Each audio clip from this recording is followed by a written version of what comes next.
வணக்கம். இந்த கிளாஸில் வந்துட்டு ஃபில்டர்ஸ் அப்படின்னா என்னன்றதை பார்க்க போகிறோம். ஃபில்டர் அப்படிங்கிறது ரெக்டிஃபையரோட அவுட்புட்லேருந்து நம்ம ஏசியை டிசியாக கன்வெர்ட் பண்ணுறதுக்கு ரெக்டிஃபையர் யூஸ் பண்ணியிருப்போம். அதில் கிடைக்கிற அவுட்புட்டில் ஃபுல் ஏசி கிடைக்காது. அதில் நமக்கு ஃபுல் டிசி கிடைக்காது. ஏசி ரிப்பிள்ஸும் அதில் கலந்துருக்கும். அது பர்ஃபெக்ட் டிசி இல்லை அப்படிங்கிறதால அதை ஃபில்ட்ரு பண்ணி எனக்கு பர்ஃபெக்டாக டிசி கிடைக்கணும் அப்படிங்கிறதுக்காக யூஸ் பண்ணுற சர்க்கியூட்டுக்கு பேர் தான் ஃபில்டர் சர்க்கியூட் அப்படின்னு பேர். இப்போது ரெக்டிஃபையரோட அவுட்புட்டில் நார்மலாக நமக்கு எப்படி இருக்கும் அப்படின்னு பார்த்துருந்தோம்னா, இப்போ ஃபுல் வேவ் ரெக்டிஃபையராக இருந்தது அப்படின்னு சொன்னால் பாசிட்டிவ் ஹாஃப் சைக்கிள் மட்டும் இப்படி நமக்கு கிடச்சிருக்கும். பாசிட்டிவ் ஹாஃப் சைக்கிள் மட்டும் கிடைக்குது அப்படின்னா இந்த மாதிரி இருக்கும். இதுவே நமக்கு டிசி அப்படிங்கிறது ஒரு ஸ்ட்ரெயிட் லைன் மட்டும் தான் இருக்கும். டிசி அப்படிங்கிறது இப்போ +5 வோல்டேஜ் அப்படின்னு சொன்னால் +5 வோல்டேஜ் மட்டும்தான் நேராக கிடச்சிட்டே இருக்கும். ஆனால் ஏசி அப்படிங்கிறது ஒரு பாசிட்டிவ் சைக்கிள், ஒரு நெகட்டிவ் சைக்கிள், ஒரு பாசிட்டிவ் சைக்கிள், நெகட்டிவ் சைக்கிள் அப்படின்னு வந்துகிட்டே இருக்கும். அதுதான் ஏசி. நம்மளோட அவுட்புட்டில் ரெக்டிஃபையரோட அவுட்புட்டில் ஃபுல் வேவ் ரெக்டிஃபையராக இருந்தது அப்படின்னு சொன்னால் அதில் பாசிட்டிவ் ஹாஃப் சைக்கிள் மட்டும் இப்படி கிடச்சிருக்கும். அதை நம்ம ஃபில்டரோட இன்புட்டில் கொடுத்துட்டு நம்ம டிசி அவுட்புட் வெளியில் எடுப்போம். அதுதான் ரெக்டிஃபையர் சர்க்கியூட்டில் ஃபில்டரை போட்டு நம்ம கிடைக்கிற அவுட்புட்டாக இருக்கும். இப்போ ஃபில்டர் அப்படிங்கிறது circuit used to remove AC ripples from rectifier output அப்படின்னு சொல்கிறாங்க. ரெக்டிஃபையர் அப்படிங்கிறது என்ன பண்ணும்? ஏசியை டிசியாக கன்வெர்ட் பண்ணும். அதில் full wave, half wave, bridge ரெக்டிஃபையர்ஸ்ன்னு இருக்குது. அதோட அவுட்புட்டில் நம்ம ஃபில்டரை கனெக்ட் பண்ணி நம்ம டிசி அவுட்புட் எடுக்கிறது தான் filter circuit. Circuit designed using passive components like resistor, capacitor, inductor. இந்த ரெசிஸ்டர், கெப்பாசிட்டர், இண்டக்டர்லாம் நம்ம passive component அப்படின்னு சொல்லுவோம். ஸோ அடுத்து ஃபில்டரில் என்னென்ன டைப்ஸ் இருக்குது அப்படின்னு பார்க்கலாம். ஃபில்டரில் capacitive filter, inductor filter, LC filter, pi filter, RC filter அப்படின்னு சொல்லிட்டு நிறைய டைப்ஸ் இருக்குது. இதில் முக்கியமாக நம்ம கெப்பாசிட்டர் ஃபில்டர்னா என்ன, இண்டக்டர் ஃபில்டர் அப்படின்னா என்னன்றதை பார்க்கலாம். இப்போ இதில் இது நேம்லாம் எப்படி சொல்கிறாங்கன்னா, கெப்பாசிட்டர் ஃபில்டரில் கெப்பாசிட்டர் மட்டும் யூஸ் பண்ணியிருப்பாங்க. இண்டக்டர் ஃபில்டரில் இண்டக்டர் மட்டும் யூஸ் பண்ணியிருப்பாங்க. Capacitor filter C filter, inductor filter L filter. LC filter அப்படின்னா அதில் இண்டக்டரும் இருக்கும், கெப்பாசிட்டரும் இருக்கும். பை ஃபில்டர், ஆர்சி ஃபில்டர் அப்படின்றது என்னன்றது அடுத்தடுத்த ஸ்லைட்ஸில் பார்க்கலாம். இப்போ கெப்பாசிட்டர் ஃபில்டர் அப்படின்னா என்னென்னு பார்க்கலாம். கெப்பாசிட்டர் ஃபில்டர் அப்படிங்கிற சர்க்கியூட் இதுதான். இப்போ இதுதான் கெப்பாசிட்டர் ஃபில்டரோட டயக்ராம். இது ரெக்டிஃபையரில் பிரிட்ஜ் ரெக்டிஃபையர், ஃபுல் வேவ் ரெக்டிஃபையரோட அவுட்புட்டை அப்படியே எடுத்து ஒரு கெப்பாசிட்டரில் பேரலாக கனெக்ட் பண்ணுறாங்க. பேரலாக கனெக்ட் பண்ணிவிட்டு லோடுக்கு பேரலாக அதை கனெக்ட் பண்ணுவாங்க. நார்மலாக கெப்பாசிட்டரோட கேரக்டர்ஸ் என்ன அப்படின்னு சொல்லி பார்த்தோம்னா, இப்போ கெப்பாசிட்டர் இதுதான் கெப்பாசிட்டரோட சிம்பிள்.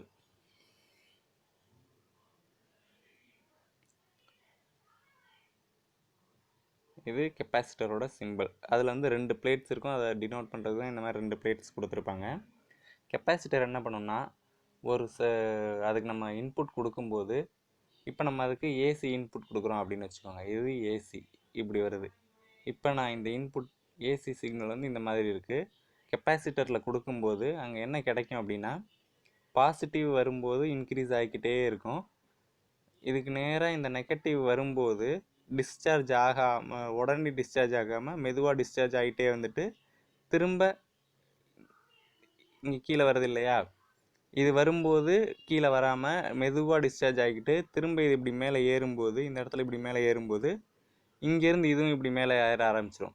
ஸோ ஒரு கெப்பாசிட்டரோட அவுட்புட் எப்படி இருக்குன்னா, பாசிட்டிவில் மட்டும் இருக்கும். அது பாசிட்டிவ் வேவ்ஃபார்ம் வரும்போது ஹை ஆகிட்டே இருக்கும், அதில் சார்ஜ் ஆகிட்டே இருக்கும். வோல்டேஜ் இன்புட் வோல்டேஜ் குறையும் போது உடனே குறைஞ்சிடாமல் மெதுவாக லோடு வழியாக டிஸ்சார்ஜ் ஆகிட்டு இருக்கும். திரும்ப பாசிட்டிவ் வரும்போது திரும்ப கெப்பாசிட்டரோட அவுட்புட் இன்க்ரீஸ் ஆயிரும். கெப்பாசிட்டரோட சார்ஜிங் அதிகமாயிரும். அந்த மாதிரி தான் ஒரு கெப்பாசிட்டர் ஒர்க் ஆகும். அதுதான் சொல்லியிருக்காங்க. Rising edge of rectifier output. அப்போ கெப்பாசிட்டரோட இன்புட் அதாவது ரெக்டிஃபையரோட அவுட்புட் இன்க்ரீஸ் ஆகிட்டே இருக்கும்போது கெப்பாசிட்டரும் சார்ஜ் ஆகிக்கிட்டே இருக்கும். வென் ரெக்டிஃபையர் அவுட்புட் வந்து டிக்ரீஸ் ஆகும்போது கெப்பாசிட்டர் வந்து ஆர்எல் வழியாக வந்து டிஸ்சார்ஜ் ஆகிக்கிட்டே இருக்கும் அப்படின்னு சொல்கிறாங்க. திரும்ப அதோட பாசிட்டிவ் வரும்போது கெப்பாசிட்டர் வந்து திரும்ப சார்ஜ் ஆக ஆரம்பிச்சிடும். அதுதான் கெப்பாசிட்டரோட சார்ஜிங் டிஸ்சார்ஜிங் கேரக்டர் அப்படின்னு சொல்லுவாங்க. பாசிட்டிவ் பீக் வரும்போது இன்க்ரீஸ் ஆகிட்டே இருக்கும், திரும்ப நெகட்டிவ் வரும்போது மெதுவாக டிஸ்சார்ஜ் ஆகும், திரும்ப பாசிட்டிவ் வரும்போது இன்க்ரீஸ் ஆகிரும். அதுதான் வந்து சார்ஜிங் டிஸ்சார்ஜிங். அதை பொறுத்து தான் வந்து இந்த ஃபில்டர் வந்து ஒர்க் ஆகுது. இப்போ இதில் கெப்பாசிட்டிவ் ரியாக்டன்ஸ் எக்ஸ்சி அப்படின்னு கொடுத்துருக்காங்க. அதோட வேல்யூ வந்து 1/2πfc. எஃப் அப்படிங்கிறது இதில் வந்து ஃப்ரீக்குவென்சி. நமக்கு தெரியும் ஏசி அப்படின்னா, ஏசிங்கிறது இந்த மாதிரி பாசிட்டிவ் நெகட்டிவ்னு இருக்கும். இதுக்கு வந்து ஃப்ரீக்குவென்சி இருக்குது. ஏசியில் வந்து ஃப்ரீக்குவென்சி இருக்குது. ஃப்ரீக்குவென்சி அப்படின்னா என்னென்னா, ஒரு செகண்டில் இந்த மாதிரி எத்தனை சைக்கிள் வருது அப்படின்னு சொல்கிறது தான் வந்து ஃப்ரீக்குவென்சி. நார்மலாக நமக்கு வீட்டுக்கு வர சப்ளையை வந்து 230 வோல்ட்டு, 5 ஆம்ஸு, 50 ஹெட்ஸு அப்படின்னு சொல்லுவாங்க. 50 ஹெட்ஸ். இதில் 230 வோல்ட் அப்படிங்கிறது வோல்டேஜ், 5 ஆம்ஸுங்கிறது கரண்ட்டு, 50 ஹெட்ஸ் அப்படிங்கிறது ஃப்ரீக்குவென்சி. இப்போ ஒரு செகண்டு நமக்கு லைட் எரிய தேவையான கரண்ட் வர்றதில் 230 வோல்ட் இருக்கும், 5 ஆம்ஸ் இருக்கும், 50 தடவை இந்த மாதிரி பாசிட்டிவ் நெகட்டிவ்னு ஏசி கரண்ட் வந்து வந்துட்டுருக்கும். அதுதான் வந்து ஃப்ரீக்குவென்சி. இதுவே டிசி அப்படின்னா, டிசின்னா நமக்கு என்ன, இப்போ பேட்டரியில் வந்து 1.5 வோல்டேஜ் அப்படின்னு சொன்னால் 1.5 வோல்டேஜ் இப்படியே தான் இருக்கும். அதில் பாசிட்டிவ் நெகட்டிவ் எல்லாம் இருக்காது. ஸோ டிசியில் வந்து ஃப்ரீக்குவென்சி கிடையாது, ஏசியில் வந்து ஃப்ரீக்குவென்சி இருக்கும். அதுதான் இங்கே சொல்கிறாங்க. ஃபார் டிசி எஃப்சி அப்படிங்கிறது வந்து 0. எஃப்ங்கிறது 0. இந்த எஃப்ங்கிற வேல்யூ இங்கே போட்டிங்க அப்படின்னு சொன்னால் என்ன வரும், 1/0 வருமா. 0 வந்துச்சு அப்படின்னு சொன்னால் அது வந்து இன்ஃபினிட்டி. அப்போ கெப்பாசிட்டிவ் ரியாக்டன்ஸ் எக்ஸி அப்படிங்கிறது இன்ஃபினிட்டியாக இருக்கும். டிசியாக இருக்கும்போது நமக்கு ரெக்டிஃபையரோட அவுட்புட்டில் இந்த மாதிரி கிடைக்கும். இது வந்து கம்ப்ளீட்டாக டிசியாக இல்லை அப்படிங்கிறதுனால, இது வந்து ஏசி ரிப்பிள்ஸ் இருக்குது அப்படின்றதுனால இந்த ரெக்டிஃபையர் வந்து டிசியை அலோவ் பண்ணாது. ஏசியில் ஃப்ரீக்குவென்சி வந்து ஹையாக இருக்கும்போது அதோட ரெசிஸ்டன்ஸ் வேல்யூ வந்து லோவாக இருக்கும் அப்படின்றதுனால ஏசியை வந்து இதில் அலோவ் பண்ணும். அதை தான் சொல்லியிருக்காங்க. இப்போ கெப்பாசிட்டிவ் ரியாக்டன்ஸ் அப்படிங்கிறது XC equal to 1/2πfc. DC வோல்டேஜாக இருக்கும்போது இன்புட் கொடுக்கும்போது அதில் வந்து எஃப் வந்து 0வாக இருக்கும் அப்படிங்கிறதால இதோட ரியாக்டன்ஸ் வந்து அதிகமாக இருக்கும். ஸோ டிசியை இது வழியாக அலோவ் பண்ணாது. ஏசியாக இருக்கும்போது ஃப்ரீக்குவென்சி ஹையாக இருக்கும், எஃப் ஹையாக இருக்கும். இங்கே எஃப் ஹையாக இருக்குது அப்படின்னு சொன்னால் இந்த எக்ஸ்சியோட வேல்யூ வந்து லோவாக இருக்கும். அப்போது அது வந்து இது வழியாக அலோவ் பண்ணும் அப்படிங்கிறாங்க. கெப்பாசிட்டிவ் ஃபில்டரோட அவுட்புட் எப்படி இருக்குன்றதை பார்க்கலாம். இதுதான் வந்து கெப்பாசிட்டிவ் ரெக்டிஃபையரோட அவுட்புட். இதுதான். இப்போ இது வந்து ரெக்டிஃபையருக்கு கொடுக்கறதுக்கு முன்னாடியே வந்து இந்த மாதிரி தான் ஏசி வந்து நமக்கு இருக்கும். அடுத்தது ரெக்டிஃபையரோட அவுட்புட் வந்து இந்த மாதிரி பாசிட்டிவ் சைக்கிள் மட்டும் இருக்கும். கெப்பாசிட்டிவ் ஃபில்டருக்கு முன்னாடி ரெக்டிஃபையரோட அவுட்புட் இந்த மாதிரி இருக்கும். இப்போ நம்ம சொன்னோம் பாசிட்டிவ் சார்ஜ் வரும்போது வந்து கெப்பாசிட்டர் வந்து சார்ஜ் ஆகும் அப்படின்னு சொன்னோம். ஸோ இந்த இடத்துல வந்து பாசிட்டிவ் வரும்போது மட்டும் சார்ஜ் ஆகுது, திரும்ப அது கீழே இறங்கி வரும்போது லோடு வழியாக மெதுவாக டிஸ்சார்ஜ் ஆகுது, திரும்ப பாசிட்டிவ் வரும்போது திரும்ப இன்க்ரீஸ் ஆகுது, திரும்ப டிஸ்சார்ஜ் ஆகாமல் டோட்டலாக 0ன்னு வந்துடாமல் மெதுவாக டிஸ்சார்ஜ் ஆகிட்டே இருக்கும். திரும்ப அந்த அதிகமாகும்போது திரும்ப ஹை ஆகும். அது மாதிரி தான் சார்ஜிங் டிஸ்சார்ஜிங்கை பொறுத்து கெப்பாசிட்டர் ஃபில்டரோட அவுட்புட் வந்து இந்த மாதிரி இருக்கும். இப்போது இந்த மாதிரி இருக்க வேண்டிய அவுட்புட்டை நம்ம ஃபில்டருக்குள்ளே கொடுத்துட்டோம் அப்படின்னு சொன்னால் இந்த மாதிரி வருதா. இதுதான் வந்து கெப்பாசிட்டர் ஃபில்டரோட அவுட்புட்டு. ஸோ ஏசி ரிப்பில் நம்ம நீக்கிறதுக்கு வந்து இந்த ஃபில்டர் சர்க்யூட்டை யூஸ் பண்ணுறோம். அடுத்தது இண்டக்டர் ஃபில்டர். இண்டக்டர் ஃபில்டர் அப்படின்னு சொன்னால்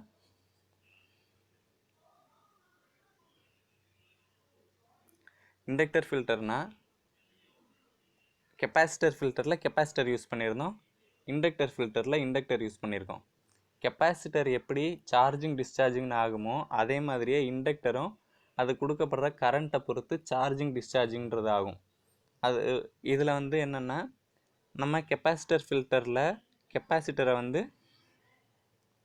லோடுக்கு பேரலாக கனெக்ட் பண்ணியிருந்தோம், அதாவது லோடுக்கு பேரலாக. இதுவே இண்டக்டர் ஃபில்டரில் லோடுக்கு சீரியஸாக வந்து கனெக்ட் பண்ணியிருக்கோம். இந்த இடத்துல கனெக்ட் பண்ணியிருக்கோம். சீரியஸ் பேரலல் அப்படின்னா தொடர்ச்சியாக கனெக்ட் பண்ணியிருக்கிறது வந்து சீரியஸாக கனெக்ட் பண்ணியிருக்கிறதுன்னு அர்த்தம். அதுதான் வந்து இண்டக்டர் ஃபில்டரில் சீரியஸாக கனெக்ட் பண்ணியிருப்பாங்க. அடுத்தது இப்போ பார்த்தோம்னா நம்ம வந்து என்ன பார்த்தோம், 1/2πfc அப்படின்னு பார்த்தோம். 1/2πfc அப்படின்னு சொல்லி கெப்பாசிட்டர் ஃபில்டருக்கு பார்த்தோம். இதுக்கு வந்து 2πfl அப்படிங்கிறது இண்டக்ஷன்ஸோட ரியாக்டன்ஸு. இப்போ இண்டக்டன்ஸோட ரியாக்டன்ஸ் வந்து 2πfl அப்படின்னு சொன்னால், டிசியாக இருக்கும்போது எஃப் வந்து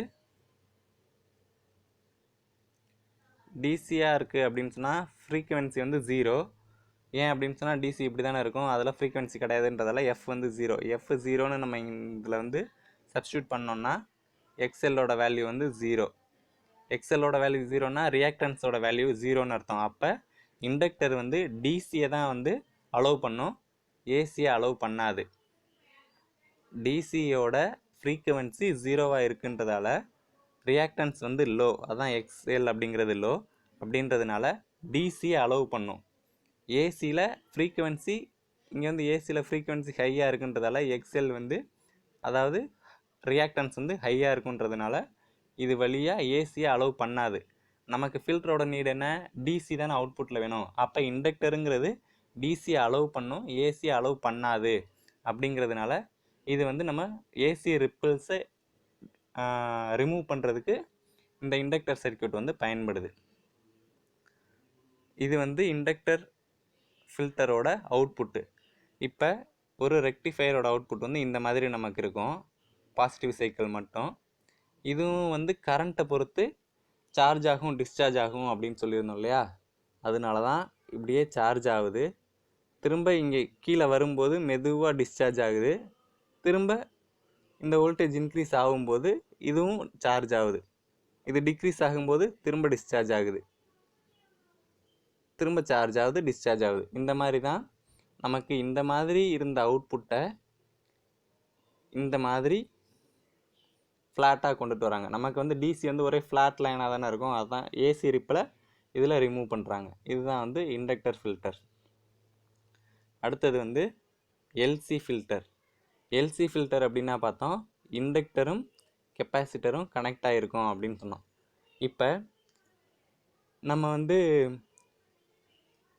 இங்கே தான் வந்து லோடு ரெசிஸ்டர் இருக்கும், லோடு ரெசிஸ்டருக்கு சீரியஸாக வந்து இண்டக்டர் கனெக்ட் பண்ணியிருப்பாங்க, பேரலாக கெப்பாசிட்டர் கனெக்ட் பண்ணியிருப்பாங்க.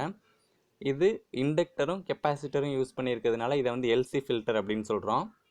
இப்போ நம்ம நமக்கே தெரியும்ல, நார்மலாக ஒரு இதை ஃபில்டர் பண்ணுறதுக்கு ஒரு ஃபில்டருக்கு பதில் 2 ஃபில்டராக சேர்த்து அதிகப்படியாக பயன்படுத்தணும் அப்படின்னு சொன்னால் அது அவுட்புட் வந்து பெட்டராக இருக்கும் இல்லையா, அதனால தான். இப்போ இது வந்து கெப்பாசிட்டர் ஃபில்டரையும் இண்டக்டர் ஃபில்டரையும் கம்பைன் பண்ண மாதிரி ஒரு அமைப்பு அப்படிங்கிறதால இதோட அவுட்புட் வந்து பெட்டராக இருக்கும் அப்படின்னு சொல்கிறாங்க. இதில் நம்ம என்ன எழுதலாம் அப்படின்னா, இது வந்து இண்டக்டரையும் கெப்பாசிட்டரையும் பயன்படுத்தியிருப்பாங்க. இண்டக்டர் வந்து லோடுக்கு சீரியஸாக கனெக்ட் ஆகிருக்கும், கெப்பாசிட்டர் வந்து லோடுக்கு பேரலாக கனெக்ட் பண்ணியிருப்போம். இது வந்து எல்சி கெப்பாசிட்டர் ஃபில்டரையும் இண்டக்டர் ஃபில்டரையும் விட நல்ல பெட்டராக வந்து பெர்ஃபார்மன்ஸ் இருக்கும் அப்படின்னு சொல்லி இதுக்கு வந்து நம்ம நோட்ஸ் எழுதலாம். அடுத்தது பை ஃபில்டர். பை ஃபில்டர் அப்படின்னு ஏன் இதை சொல்கிறாங்கன்னா, இதோட லுக்கு பார்த்தீங்க அப்படின்னு சொன்னால் பை மாதிரி இருக்கும் பார்க்குறதுக்கு, அதனால தான் இதை பை ஃபில்டர் அப்படின்னு சொல்கிறாங்க. இதில் இன்புட் வந்து இந்த கெப்பாசிட்டரில் கொடுக்குறாங்க அப்படின்றதுனால இதை கெப்பாசிட்டிவ் இன்புட் ஃபில்டர் அப்படின்னு சொல்லுவாங்க.